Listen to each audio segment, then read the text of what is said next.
Are you looking for a reasonably powerful, mid-size luxury crossover, but Audi, BMW, Lexus, Mercedes and Volvo are too boring?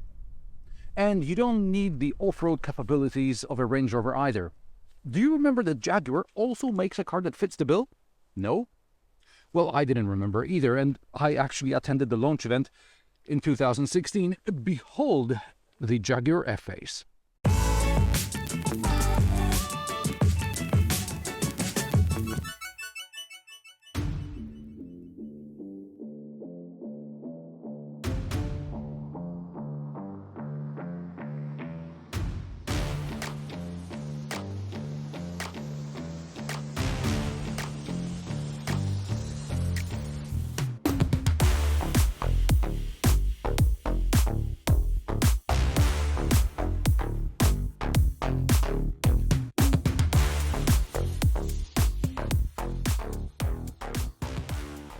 Jaguar first unveiled the CX-17 concept crossover in 2013. Launched in 2016, the production model was called the F-Pace and differed very little from the concept. The crossover with the Cheshire Cat on the grille was well received by the media. In fact, the F-Pace won the 2017 World Car of the Year title, where it beat the Volkswagen Tiguan and Audi Q5, among others. The jurors clearly liked crossovers, as there were only 3 non-crossovers among the final 10 contenders. The F-Pace also won the World Design of the Year category ahead of the Mercedes-Benz S-Class convertible and the Toyota CHR, among others. I have no idea what Toyota was doing in this category, and I have no idea by what miracle the F-Pace beat the S-Class convertible, but the man responsible for the Jaguar design, Ian Callum, is a quite charismatic man, certainly more than his counterparts from Aichi and Stuttgart. An interesting bit of trivia about the Jaguar logo: we used to have a leaping cat on the bonnet. This was the so-called leaper. Due to pedestrian crash protection regulations, the leaper had to disappear from the bonnet and was replaced by this, the growler. Now the leaper is now a two-dimensional silhouette on the tailgate. The F-Pace was given a facelift in 2020, but the pandemic and the changes in JLR Poland meant that first test cars were a bit delayed, and then I had to postpone the test drive once, and the new importer had to cancel the test drives for some reason or another twice. As a result, my review of the facelifted F-Pace is quite late, apologies for that. From the outside, the car hasn't changed much. Oh, the designers would tell me a thing or two about my dismissive tone, because I'm sure in their opinion the F-Pace is totally new. But the big changes are under the bonnet and inside.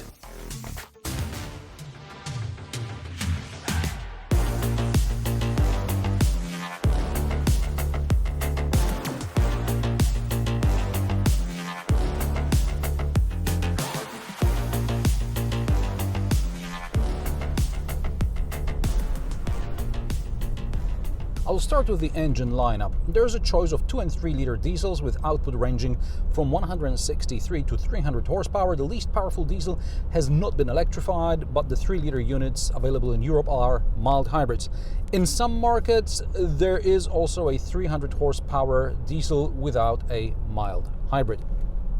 Petrol engines include a 2-liter 250 horsepower unit without a mild hybrid, a 3-liter mild hybrid with either 340 or 400 horsepower, and a plug-in hybrid that's a 2-liter engine and a 13.6 kilowatt-hour traction battery. The latter powertrain has 404 horsepower and a promised range of more than 50 kilometers in zero emissions mode. And a cherry on top is the 550 horsepower V8 by SVR. That's the one I was supposed to be reviewing in autumn, I think, but apparently one of my esteemed colleagues had some mishaps with the curb or something, and my date with the Top Cat was cancelled. Today I'm reviewing the P500 mild hybrid, which is a 400 horsepower 3-liter petrol engine. The manufacturer promises average fuel consumption of just under 10 liters per 100 kilometers combined and a 0 to 100 kilometers per hour time of 5.4 seconds. Now, I never saw anything below 12 liters per 100 kilometers in my testing.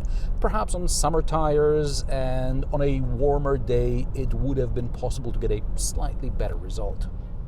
I also failed to achieve the acceleration figures promised by Jaguar in normal and dynamic modes. Regardless of the transmission being set to normal or sport mode, I was getting consistent 6 seconds, at plus 2 degrees Celsius on wet tarmac. With that being said, the sportier settings I used, the worse results I got. The difference were minimal in hundredths of a second, but I got the best result first time round in normal mode with traction control on. Speaking of traction control, this can be turned off or limited only in dynamic mode. It is not possible to turn it off even in the ADSR mode. This stands for Adaptive Surface Response. It's more of a slippery surface mode than an off-road mode, but since I'm testing an all-wheel drive crossover, it's time for my diagonal approach test. The idea is to stop halfway and have two wheels on the opposite sides of the car lose or have limited traction, and then let all-wheel drive and traction control do their best to get me up the hill. The first approach is in normal mode.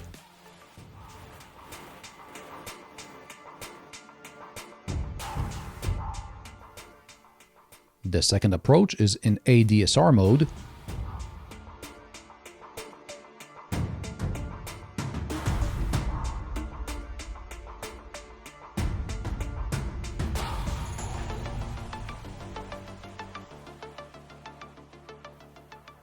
And the third approach is in ADSR with starting assist.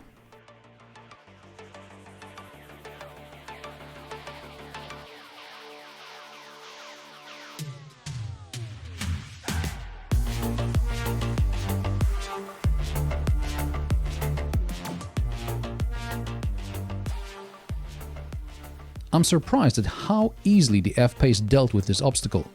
By the way, the Jaguar F-Pace has a ground clearance of more than 21 centimeters. The manufacturer also lists approach angle of 22.5 degrees, departure angle of 22.9 degrees, breakover angle of 19 degrees, and a wading depth of up to half a meter.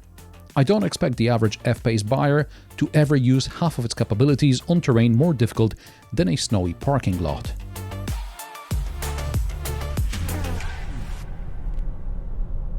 Back to tarmac. The F-Pace with a 3-liter petrol engine, a mild hybrid and an 8-speed automatic transmission needs some getting used to. According to the press release, the mild hybrid is designed to assist the engine during hard acceleration, and it's supposed to make the stop and start system work more seamlessly. Now, I'll start with the acceleration. As I have already shown, performance is not on par with what it says in the spec sheet. In addition, the 8-speed ZF automatic transmission and drive modes don't seem to do much. I checked the dynamic mode settings and everything is in its most aggressive setting. Generally speaking, everything happens in the mid-range. The F-Pace needs some time for the electric compressor and the twin-scroll turbocharger to wind up, but then it flies. However, pressing the accelerator pedal suddenly or trying to downshift with the paddles is of little use. Just leave everything in comfort mode. The F-Pace can be very pleasant to drive at high speeds. I know it's a crossover, but in my opinion, it has the character of a Gran Turismo. Now, the interior is super quiet. This is thanks to active noise cancellation system. Jaguar boasts that this is the first of its kind in this segment, perhaps in this very segment, whatever this is, because active noise reduction was present, for example, in the Ford Mondeo Vignale, and that was one of the very few good things I had to say about the Vignale.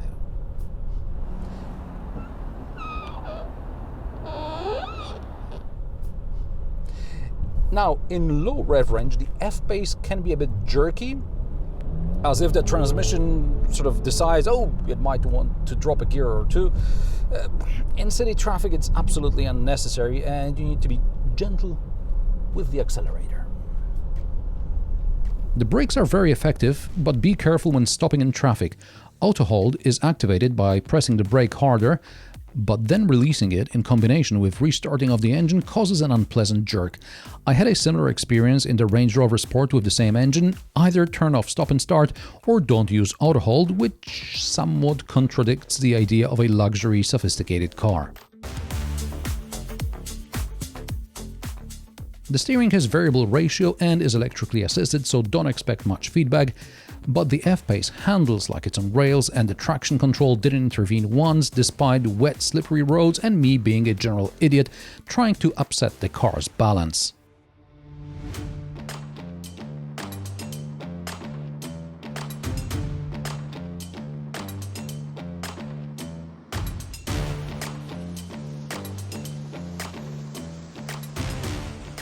At the beginning I said the biggest changes were under the bonnet and inside the car. The cockpit has been ironed out, the ergonomics are better now, although there is still a long way to go before I call this perfect. Now, first of all, the window switches were moved from the window sill, where they were probably due to some part sharing with Land Rover, to the door armrest where they appear in most cars. Another change is getting rid of the rotary gear selector or gear selector knob. This was introduced in Jaguar XF in 2007, but the customers didn't warm to it. Hence, we're back to a more traditional gear selector that Jaguar says has stitching reminiscent of a cricket ball. A great reference to the brand's British heritage. Although cricket fans, I'm sure, will appreciate the irony that dominating this sport nowadays are mainly former British colonies, including India, the home of JLR parent company Tata Motors. It's still tight behind the wheel and the seats still have poor lateral support. I don't expect bucket-like seats, but adjustable side support would be nice to have. For the 2023 model year, instead of a full digital instrument cluster, Jaguar now offers a hybrid solution, i.e. the speedometer and tachometer are analog, but some of the digits are on the center digital display.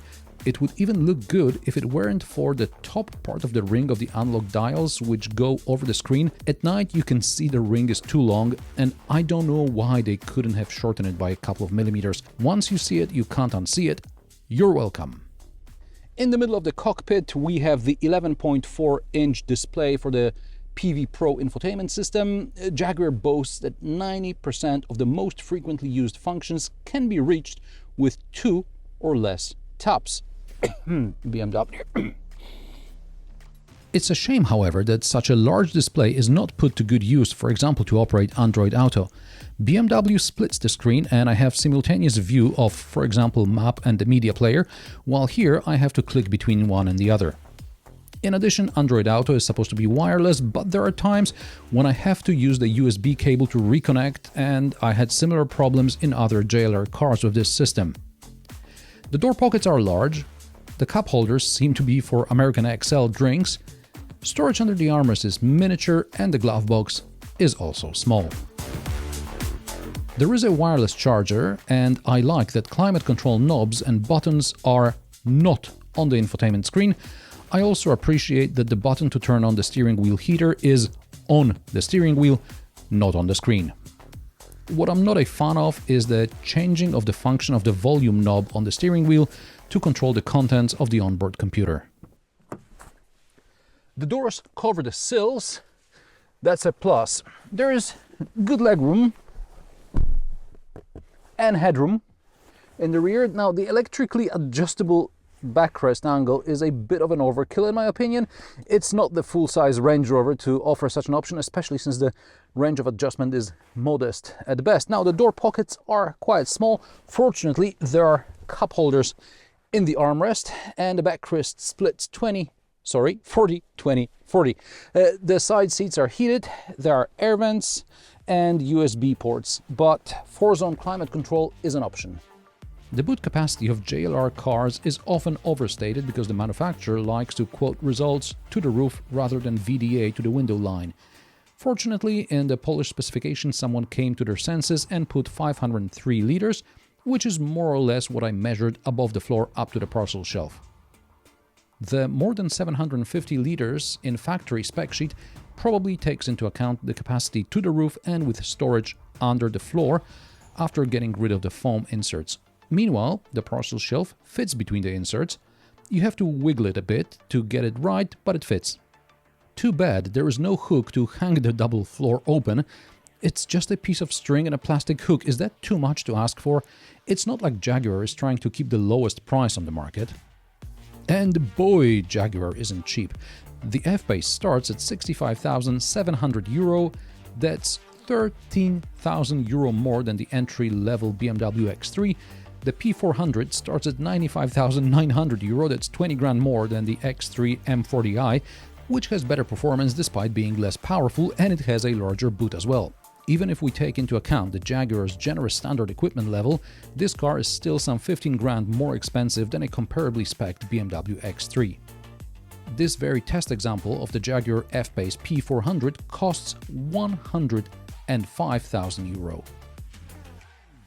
So, the Jaguar F-Pace is more expensive and slower than a comparable BMW X3. But at least it's got a smaller boot and is less economical. Jaguar is an acquired taste. And how do you like the Jaguar F-Pace? Let me know in the comment section below. If you like my sarcastic, down-to-earth and possibly mildly amusing car reviews, join me every Friday at 3 p.m. Central European Time, and don't forget to subscribe and like this video as it helps me with the YouTube algorithm. Thanks for watching, and I will see you in the next one.